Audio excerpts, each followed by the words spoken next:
welcome back to more discussing about farm engage units. So last time I talked about the independent units, those units that like joined on their own basically, they're not really affiliated with any of the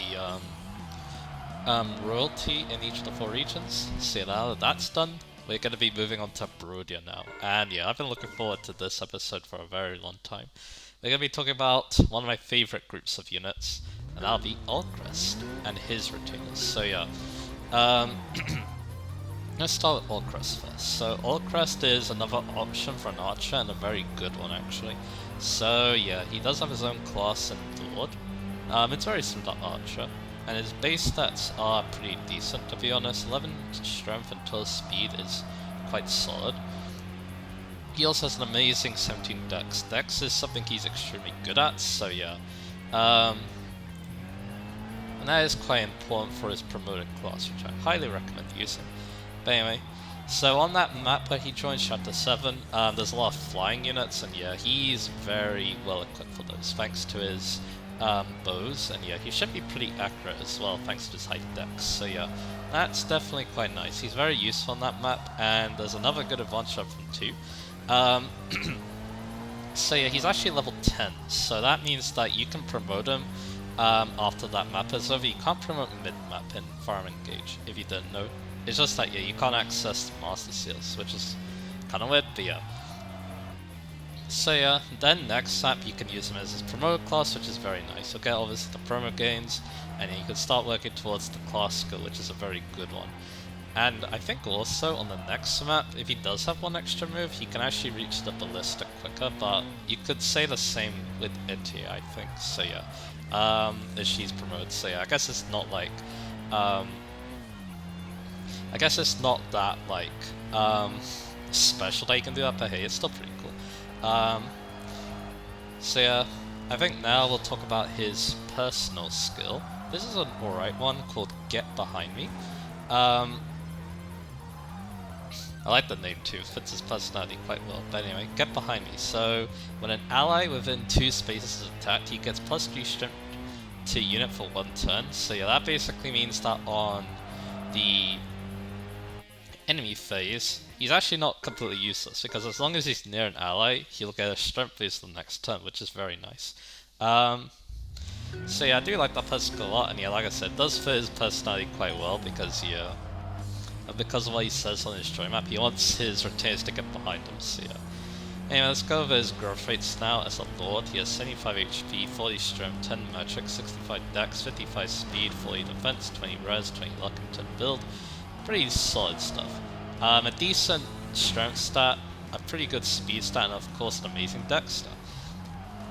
Which will be important when we talk about his promoted class, which is Tria de Elite. Yeah, I don't know how to pronounce that properly, but anyway. It's very similar to Sniper, it's also covert type, so yeah, there's that. And the growth rates are pretty similar too, 75 HP, 40 strength, 10 magic, 70 dex, 55 speed, 45 defense, 25 res, 20 luck, and 10 build. So yeah, not too different there. But yeah, the main prize though is its level 5 skill, and this makes Alcryst stand out from any other sniper, since yeah, they won't have access to this skill, and that is Luna. When making an attack, may ignore half foe's defensive res, and it triggers on his dex. So yeah, you can see where things can get quite interesting. So yeah, Luna of course is a very good skill. It allows Alcryst to bust through those extremely annoying high defense units, which there will be a lot of them at the end of the game, and it triggers on dex, which is something he's really good at. He also has a good cabinet, I'm pretty sure as well, so yeah. He procs this pretty reliably actually, and you can increase the chances too by equipping a Brave Bow obviously. Making him club with that and then having more chances to Luna is amazing, so yeah, I highly recommend that. And this also goes for emblems too, so yeah, of course Marth gives extra attacks with divine speed, and yeah, that means more chance to proc Luna, and engage attacks that hit multiple times like Marth as well. They each attack can trigger a Luna, which is again really good. Of course, the main extreme with this kind of playstyle for Alcryst is Lyn obviously. So Lyn of course is amazing with coverts. Probably one of her best options on like non-mounted units to be honest, because yeah, those can equip bows, they make Astra Storm better. Ashes Storm has like 15 range or something like that, and then yeah, with Alcryst, each attack of the Ashes Storm can trigger Luna. So yeah, that's amazing. So yeah, Alcryst yeah is well equipped with this Luna skill. It's definitely one of the best of the unique class skills. Class skills in general, probably, because yeah, it actually has good synergy with him, unlike the next one we'll talk about in the next episode. But yeah, um, because yeah, he actually has a good dex stat, and yeah, most of these do trigger on dex, but most of the like lore characters don't have very good dex. Yeah, Alcryst is like the exception to that. So yeah, it's very cool that yeah he can actually make very good use of his puzzle skill, and yeah, it ties into how he can be played. So yeah, amazing stuff from little Alcryst. Yeah. So yeah, like I said, overall, he's a pretty good unit.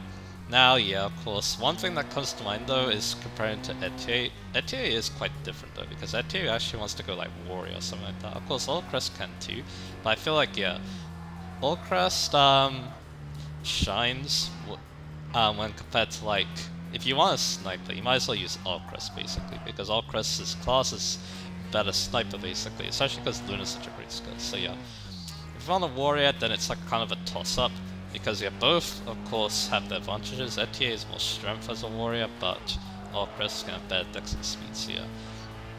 Or you know, you can completely ignore the bows and make him a wyvern, because apparently, according to my brother, he could have actually used Alcryst as a wyvern. In his mapping mode playthrough, he used Diamond instead, because yeah, Alcryst actually has pretty good base stats, so yeah, he can make it work. So yeah, because yeah, he needed a lot of wyverns for his bonded shield strategy. That's why he mentioned that. So yeah, like I said, yeah, Alcryst, yeah, I do like him. He was really fun to use with Lyn. Very overkill, I felt like. Yeah, even though it was really fun, I felt like yeah, Lyn probably could have been better used on another unit, like one that has more movement, but that's okay. Again, it is fun to see what he can do with such a powerful emblem on his side that synergizes perfectly with his kit and stuff, so yeah. And yeah, I did talk about how best to use his Luna skill as well. And yeah, like I said, you can reclass him too, but yeah, his personal class is actually pretty good, so yeah, I don't think you really need to.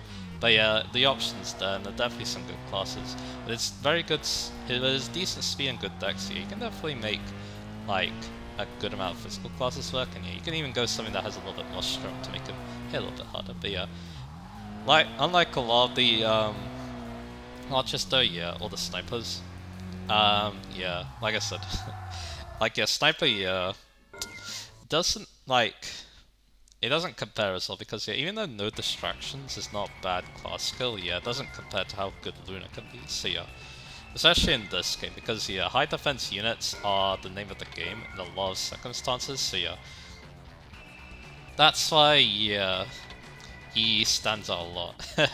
So yeah, that's him as a unit. I can't really say much more because again, I like to focus on his personal class. But yeah, again, you can you could try experimenting a little bit, but yeah, I don't think I see the need too much. Let's go into his characters. So yeah, the thing about Alcryst and his group is that all of them have self-confidence issues. And Alcryst, of course, is the biggest of the bunch. Yeah, he apologizes a lot. He doesn't. He has extremely bad self-esteem. Yeah, he doesn't think very highly of himself. So, and yeah, when he talks to people, yeah, it's mostly him being, him being like self-deprecating against himself, basically. So yeah, this does cause him some issues with his retainers, because the retainers are really sad to see him like that. Especially because yeah, they do see what he's good at. Like he's very like, I don't know what the right word is, but he does notice things from other people. Which yeah, that is one strength that yeah, like Lapis and Citrine like to highlight. I know Lapis for sure. I can't remember what the Citrine support was all about, but yeah, I think it is like similar where like yeah, she's quite sad to see Alcryst be so like hard on himself. The main reason why he is like this in the first place is because there's all the Prophet Diamond. Because yeah, Diamond's just, you know, Diamond, he's really good and stuff. And yeah, Alcryst just can't compare in his mind. See, that's why he just acts like the way he does. Which, yeah, makes a lot of sense. But of course, the two siblings do support, which is nice. And then yeah, Diamond of course shows off what Alcryst is good at. Of course, using bows, obviously. Which is why Alcryst took up the bow in the first place. So yeah, I remember that support between the two siblings. It's very charming. This game does do like sibling relationships really well, from what I remember. So yeah, that's that is something quite nice about Diamond and Alcryst. So yeah, and yeah, I'm trying to think about some other sports too. Like yeah, he also wants to make himself. He does at least try to make himself feel better because yeah, he asks Hortensia for advice. Which is a little strange, but yeah, on like being more self-confident because yeah, that is something that she's admittedly kind of good at. And then with Bushra, I do believe, he tries to build up his muscles. So yeah, it's not like he's like completely help.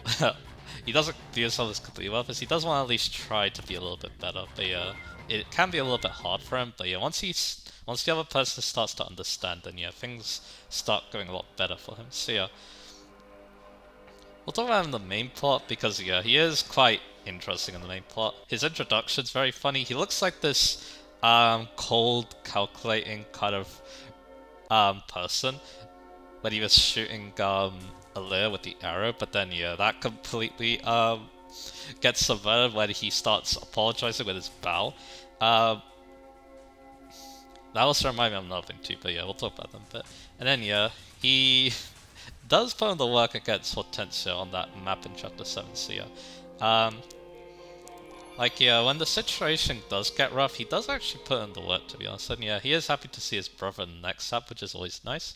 And then yeah, he's a main player for the rest of this arc because yeah, this is the Brody arc. And yeah, it is good to see him actually get a lot of great moments. Like his boss quote with his father during chapter 9. Yeah, that was a pretty sad one, but yeah, again. Both Diamond and Alcryst are pretty sad one there, but yeah. Alcryst one I do remember very poignantly, and then yeah, the aftermath of chapter 11, that was also really interesting for Alcryst because yeah, I do think he tries to blame Ivy because yeah, Ivy of course kind of caused Morian to die, so yeah, she was like one of the catalysts for it. But yeah, but of course though, they just have to move on from that, and that's something that yeah, Diamond reminds them of, so yeah. And then yeah, after that, once the Brody arc's done, he doesn't really do much other than that, but yeah. He was quite memorable. He was definitely a good part of that arc. I think Diamond does even better in that arc, because yeah, he is kind of a main character. But Alcryst does do pretty good at that part of the story, so yeah. And yeah, the thing I was reminded of in the Alir support, he apologizes to a wolf that was trying to attack both Alir and Alcryst, and yeah, the apologies are kind of funny, to be honest. I don't know. I feel like it's kind of like that bird there. Situation is supposed to laugh at him being like, you know, feeling helpless and stuff, but I don't know. I feel like Alcryst just does a lot better, but yeah. But yeah, eventually though, the wolf actually, the wolf and Alcryst actually get along quite well at the end spot, which is pretty cool. So yeah, yeah, like I said, Alcryst does have his moments. I wouldn't say he's like my most favorite character, but yeah, I can definitely see why he's so well liked. And yeah, I forgot to also mention, but yeah, that Citrine support that I mentioned already in her episode, yeah, that was really great. Yes, it's great to see him bond with people too. That's another great thing about supports too, because yeah, that does help him get over him feeling worthless and stuff as well, which is very nice to see. So yeah, like I said, good character. I really like Alcryst quite a bit. So yeah, and then yeah, as a unit too, he's very fun, especially if you give him a really overpowered emblem like Lyn. But yeah, you can obviously try other things too. One thing I didn't mention is a bond ring, Claude. Because Claude gives Wind Guard, which is +1 range for the bow if you're at it's +1 range for the bow if you're full health, and yeah, Alcryst makes very good use of that. So yeah, it's another great thing you can use him for. So yeah, yeah, like I said, Alcryst is definitely a very good unit. So yeah, I definitely probably should put him quite high up on the tier list, which I think he was. He wasn't like super high or anything like that, but I remember him being decently placed. So yeah, like I said, I like the dude a lot. I don't like him as much as his retainers, but yeah, still though, he's a great leader for them and then also a pretty good foil for them too. So yeah, I definitely quite like him because of that. So yeah. Alright, I think that's enough of Alcryst now. Let's go on to the next unit.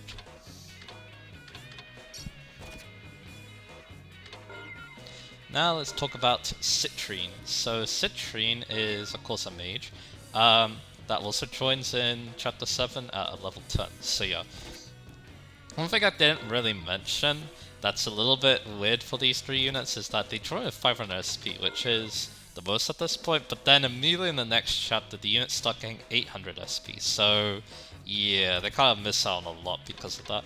But yeah, you can definitely work around with that, and the well does mitigate the problems that causes. But yeah, so let's talk about Citrine. So yeah, Citrine has amazing base stats to be honest. 15 magic is pretty decent.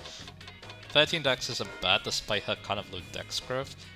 10 speed isn't the greatest, but then again, she isn't fast anyway, so she's one of those mages that hits really hard but only in one hit. Everything else fast, that's alright, but yeah, she is quite frail. But yeah, the idea with her though is, well, do massive damage in one attack. Or two attacks with a Sun Bond Ring. So yeah, let's go over some synergies with her. So yeah, I guess actually, yeah, before we do that, let's talk about growth rates and her personal skill. Let's do the personal skill first. So that would be Generosity. Generosity, when this unit uses a healing item, adjacent allies also record the same amount of HP. So yeah, she can basically make it so that vulneraries and stuff get more worth, which is pretty cool. She does start with a vulnerary too, so yeah, you can definitely make use of that. Yeah, let's go over growth rates now, because it should give us a good idea of what this unit's all about. So yeah, she has 45 HP, 10 strength, 65 magic, 30 dex, 30 speed, 20 defense, 65 res, 30 luck and 5 build. Yeah, she's a slow mage. But yeah, again, mages are still like really good in this game, and there are definitely a lot of tools to make up for the fact that she can't double that reliably. So yeah. So let's go over two bond rings that are actually pretty cool for her. The first one, and the very simple one to understand, is the all-in one.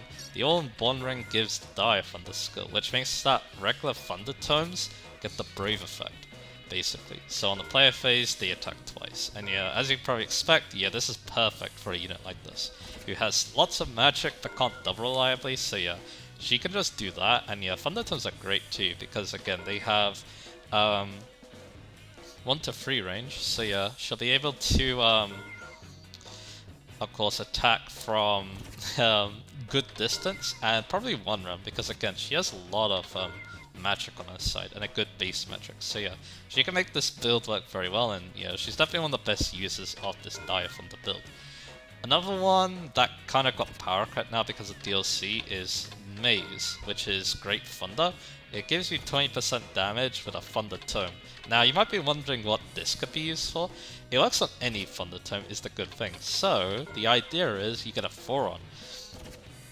And yeah, you can do a lot of damage to that actually, but it's true calling, and yeah, like I said, this build kind of got power cred with another emblem. It's a Vantage build. So yeah, one thing you can do with Citrine is, yeah, use Vantage on her. So yeah, there are definitely a lot of ways to get low health. One of them is hold up from Roy, but you can obviously try to calculate yourself. But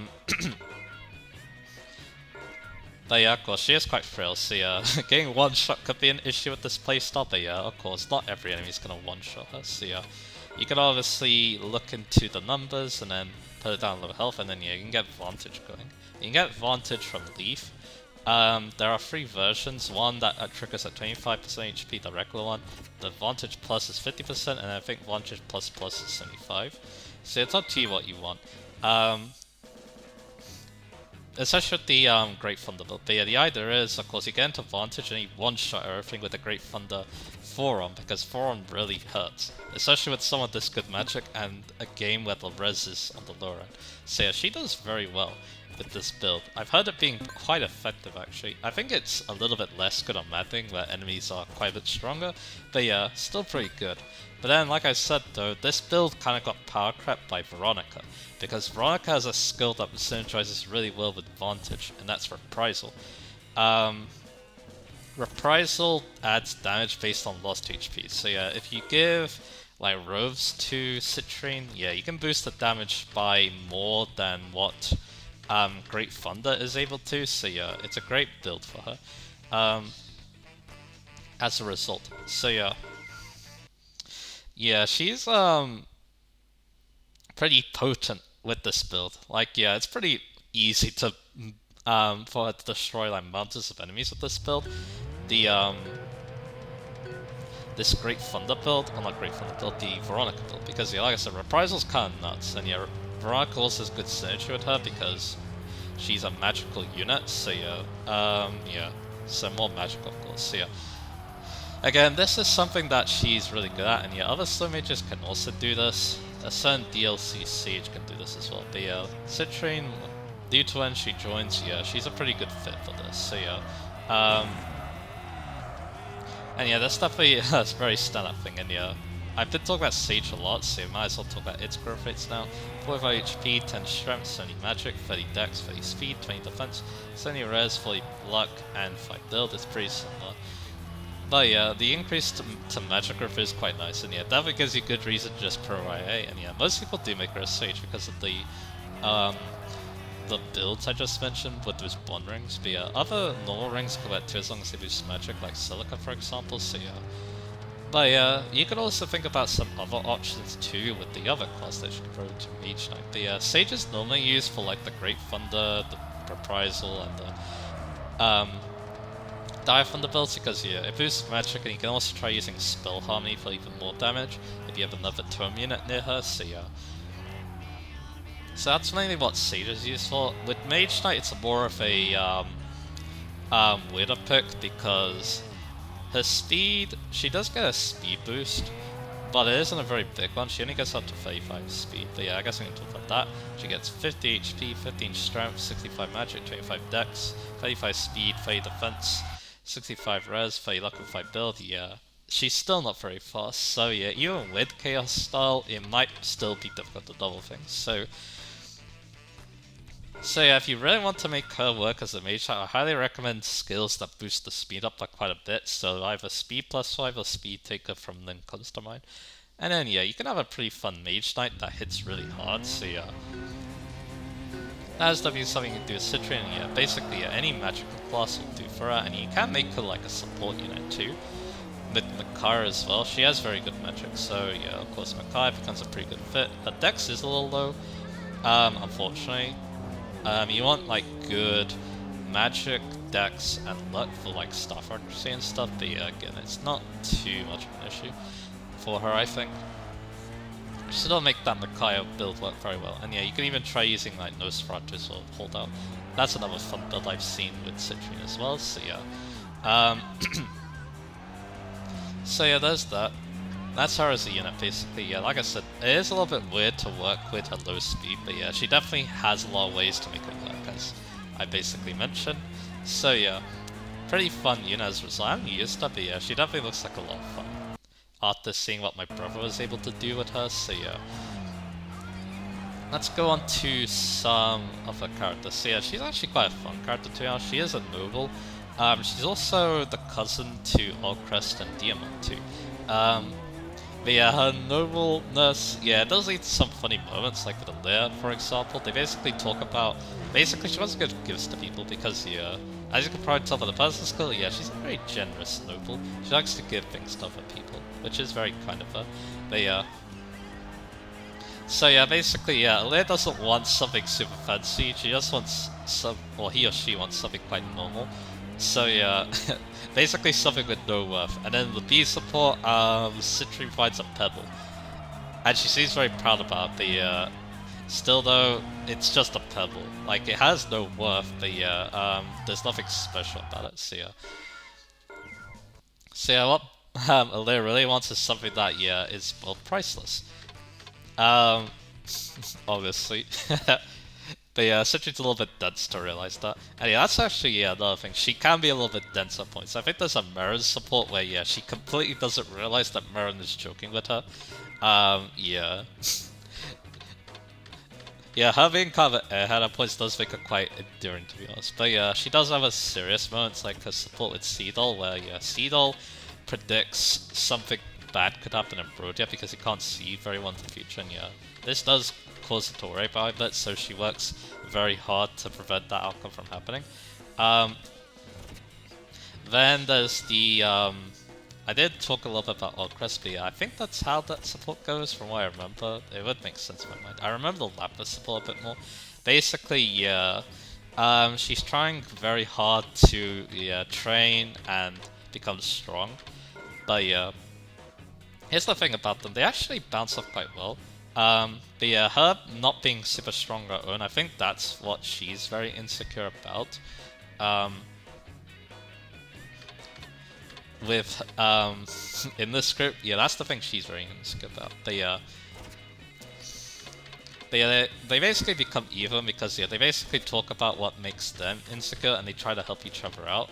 I'll go over the Lapis side and I'll probably finish the sport when we talk about Lapis. So yeah,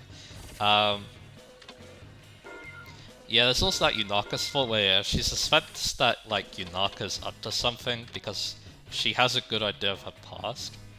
Remember that Yunaka is from Brodia, so that probably makes sense. So yeah, she can be quite airhead at points, and yeah, her generosity can be kind of weird at points too, like with that list spot, but yeah, she definitely has a good...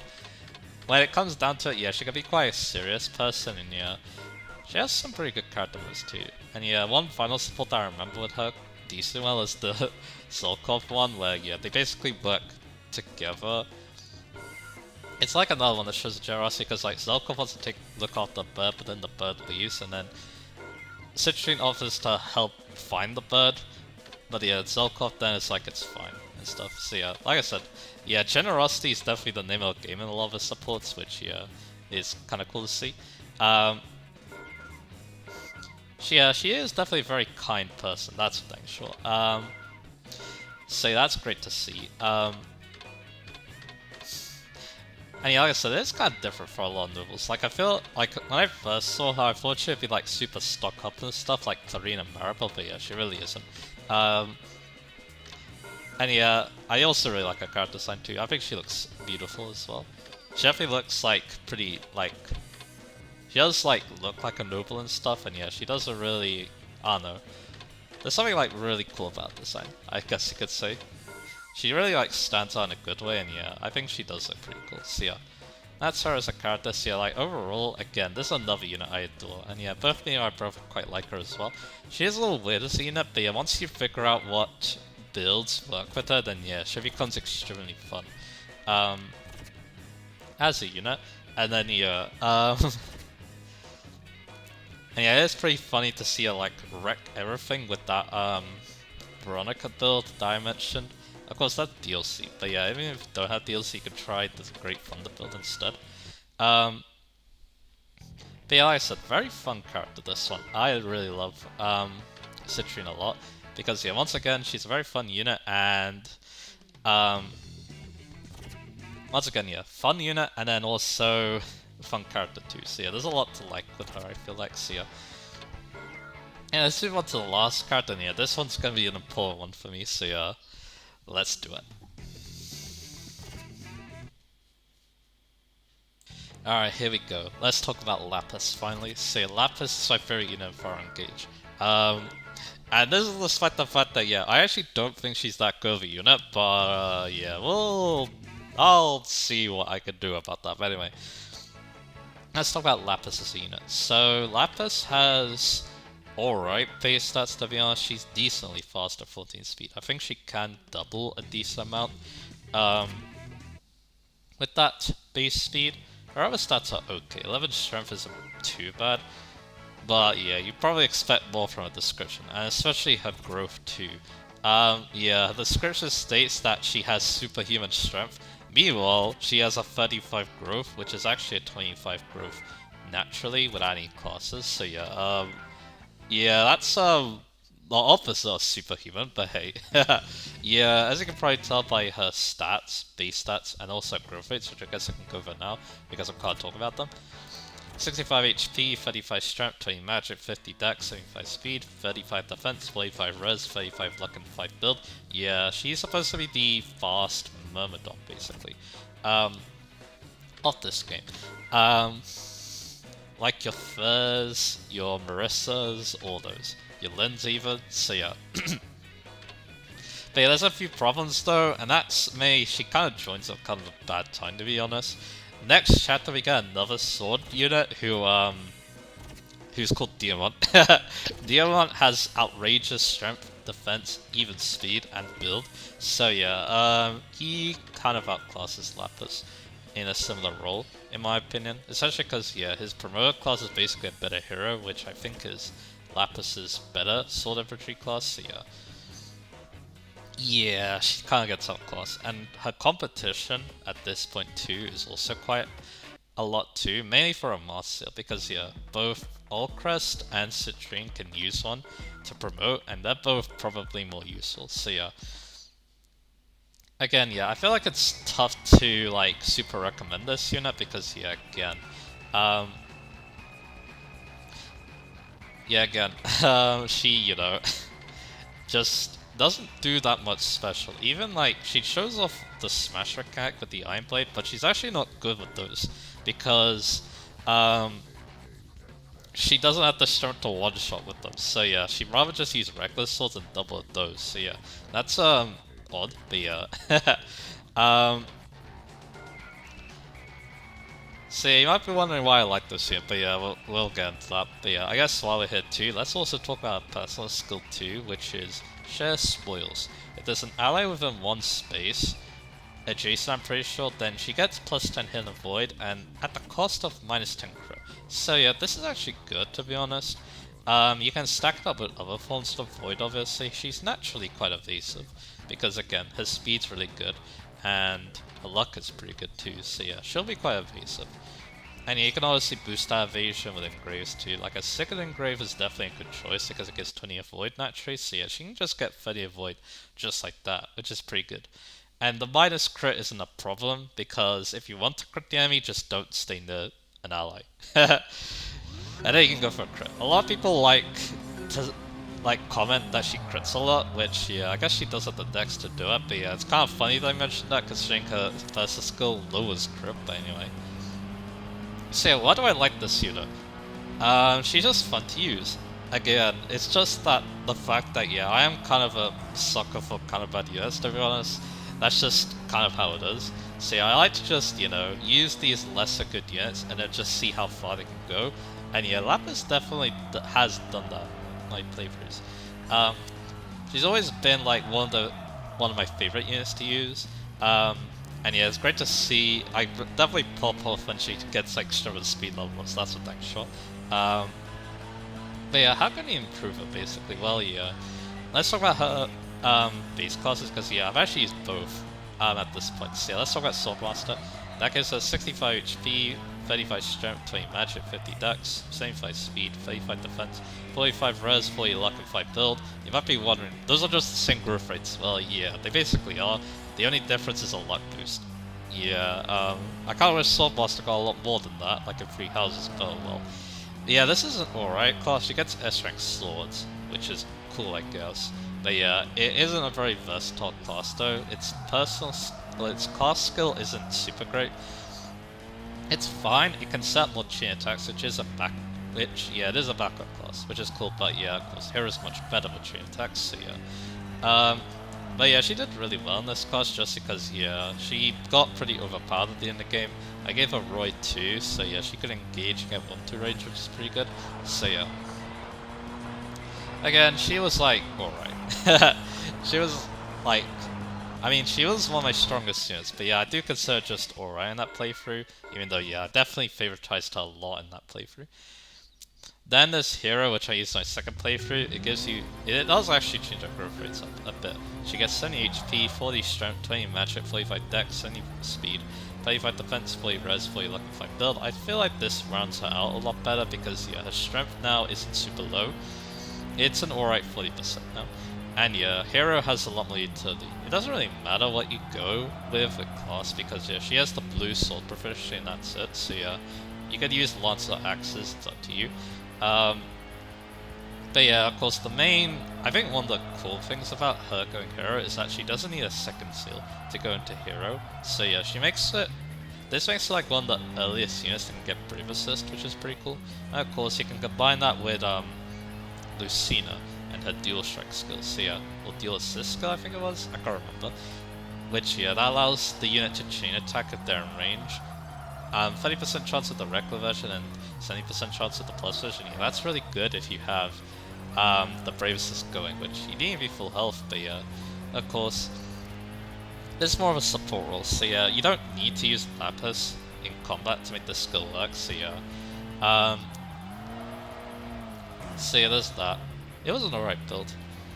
For her, I felt like it was a little bit better than Soulmaster because again, it's more versatile. She doesn't always have to fight with this class, which is cool, and yeah, she has another weapon type, which could be fun in its own right, even if yeah, you do miss out on the S-rank swords. Then there's of course Wyvern. That's what I used my third playthrough with Lyn, I'm pretty sure. I think in my second playthrough I used the hero build with Roy again. The Wyvern of course I don't have listed here because it's not what she naturally prefers to do, but yeah, the idea actually is pretty similar to, I think I did use it this way too. The idea with Lapis as a Wyvern is that she can kind of mimic what Chloe does with her. Basically, you give her Marth, you get a bit curious, and then you try to snowball her with that, and then yeah, make her a Wyvern. It's a good build, but yeah, Chloe does it better because Chloe joins earlier. Chloe, I should be saying. But yeah, again, this is still a good build. So yeah, Lapis, it's definitely a good build if you want Lapis to be actually really good. But again, I feel like, yeah, you're probably better off doing this with Chloe, but again, thinking about it too, you might be able to do it with both, because yeah, by the time you do get to Chapter 7, Chloe probably is already promoted, so yeah, you can obviously try doing this with Lapis as well, and then you can get 2 powerful Wyverns. But yeah, I feel like a Madi mode, like yeah, that's probably a best silver Madi mode. But again, you probably don't want to do that in Madi mode just because yeah, you might be spreading out your units too thin maybe, but yeah. Because you do need to focus on a small amount of units in Madi mode, so yeah. And yeah, outside those classes, of course, yeah, sword-based classes can be really good too. She does have the blue sword proficiency, so you can have some fun with that, so yeah. But yeah, like I said, she was pretty fun as a Wyvern though, because again, very good class if it has Lyn backing it up, obviously, so yeah, which my one did, so yeah. She was very fun to use. And yeah, she is like one of those feel-good units for me too, because yeah, again, I just really like her, mainly for her character, but yeah. It did feel really good to see her just, you know, do good. And yeah, that definitely made me very happy, and then yeah, she just makes me feel very happy to use, basically. So yeah, that's one reason why, yeah, I really like her a lot.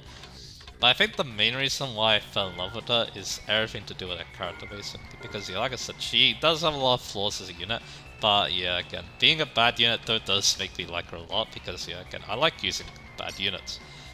I wouldn't even call her that bad, to be honest. Like, yeah, she's just harder to use. Because again, in Engage, there isn't really a bad unit in Engage, because everyone can become good, so yeah. Thanks to emblems, so yeah. Let's talk about her character, and yeah, this is where I think she shines the most. First off, probably my favorite character design in the game. She just has... she looks cool in battle with her red armor, and then outside battle, her casual attire is probably my favorite in the game too. The cute little dress and the cute little handbag she has, yeah, they really complement her pink hair very well. She also has some really great facial expressions too in her supports and stuff, and yeah, that also made her very endearing in my mind as well, so yeah. Let's talk about set character now. So yeah, her character is pretty basic as well, but again, I really like this. Otherwise, to be honest, it's like not super deep or anything like that, but it just worked with me a lot. So the main gist is that, yeah, she's from the countryside, but she doesn't really like talking about that much. She kind of finds it embarrassing and stuff, so she kind of hides the fact that she's from the countryside. But of course, there are definitely some things that she does that make it, that help other people figure it out. Like for example, in the citrine support, she finds Lapis eating a lot of potatoes. She calls them potatoes, which is kind of cool. And yeah, Citrine figures out that it's because Citrine figures out that her parents are also from the countryside. Obviously, she was also from the countryside. And, that's where she got the potatoes from. And then they both like vow to keep their secrets to themselves. Like Citrine just wants to train a lot so that she can become strong. Lapis is naturally strong, but she's just worried about where she comes from.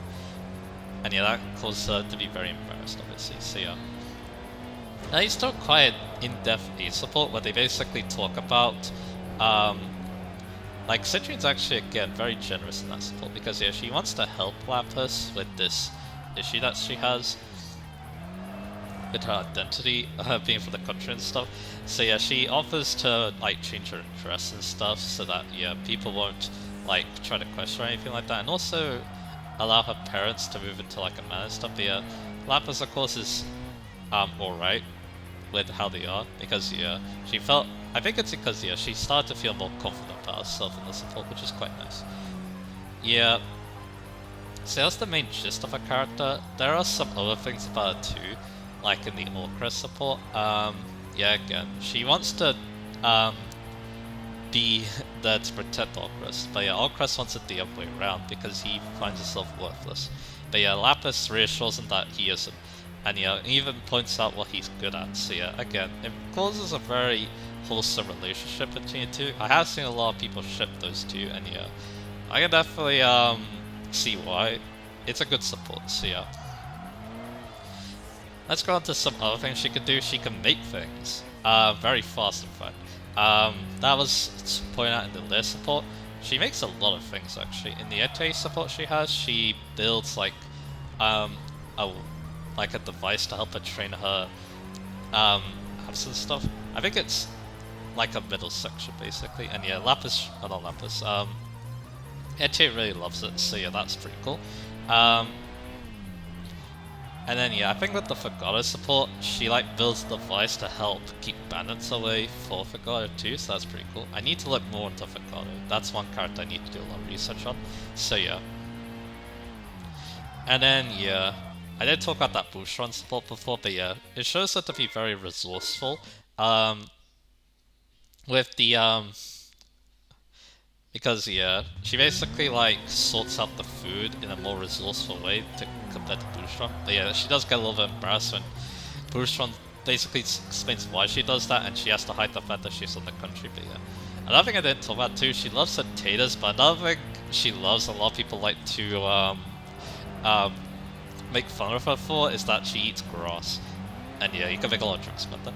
I think it's revealed in some of the not supports. I don't know if I call it supports. One conversation I think it was with the Emperors. I think then she reveals that she eats the grass, and there's a lot of jokes like weed jokes, Dimitri jokes, all that. I've heard them at this point. So of course. And now I think the final part of her character. You can tell that I've done a lot of research to her character if I can remember her very well. Her super strength. So in the Rosado support. I don't know why I'm talking about Rosado support now. I'll save it for last because it's my favorite support in the game, but anyway. We'll talk about the bear thing. So there's two supports that focus on bears. The Goldenberry one, basically, Lapis talks about how she deals with bears, because bears are causing problems for Goldenberry in a hot spring town. And her response is pretty good. She basically describes what happens. She basically yells at the bear, and then the bear, and then she acts the bear as well. It's a great support. That sea support is great. And then Goldenberry thanks Lapis for the help in the end with the bears. And then also they talk about how, despite the fact that both live in the countryside, they are quite different places in the countryside. Lapis' one is obviously a lot more poor than Goldenberry, so that's another thing they talk about. Another support that involves the bears is Fram. Fram wants help killing a bear, and she wants to kill the bear too. But when the bear does appear though, Fram like faints in front of it, which isn't the right thing to do, but Lapis helps her out. And Fram kind of views herself as kind of useless dealing with the bears, but they work together though, and then like resolve the situation basically by the end that you support Sierra. Another interesting sports here. Now we'll talk about like, the superhuman strength stuff. It's the main thing that reveals that support is the Rosada one. My favorite support in the entire game. Yes, two characters I really like, yeah, sure, but it just, I don't know, it just like works so well for me. Basically, the main gist of the support on the Lapis side, at least, is that yeah, she kind of worried that yeah, she's viewed as kind of weird because of her superhuman strength. Oh yeah, she also reveals that she eats grass as well too, and yeah, stuff like that. But Arizona shows her that yeah, it's not weird, and yeah, it shouldn't be treated as such. Which yeah, again, these two work so well together because yeah, I'll talk about the B support later because it more relates to Rizal because it talks about Rizal's upbringing. But yeah, the A support is pretty cool too because yeah, they both kind of it's a very nice resolution. Yeah, Lapis does take Rizal's words to heart, and yeah, Rizal even reveals that I think yeah, Lapis also reveals that yeah, she kind of also admires Rizal for helping her out too, and then yeah, Rizal's response is pretty interesting too, where he states that he always admired Lapis, even when they were both enemies during Chapter 7, because yeah, remember that Rizal was on that map as an enemy, see, that's another neat detail to it. Yeah, while it's not a support, I don't know if I ship them or not, I kinda do, they do work well together. I think she's better with Alcryst to be honest, but yeah,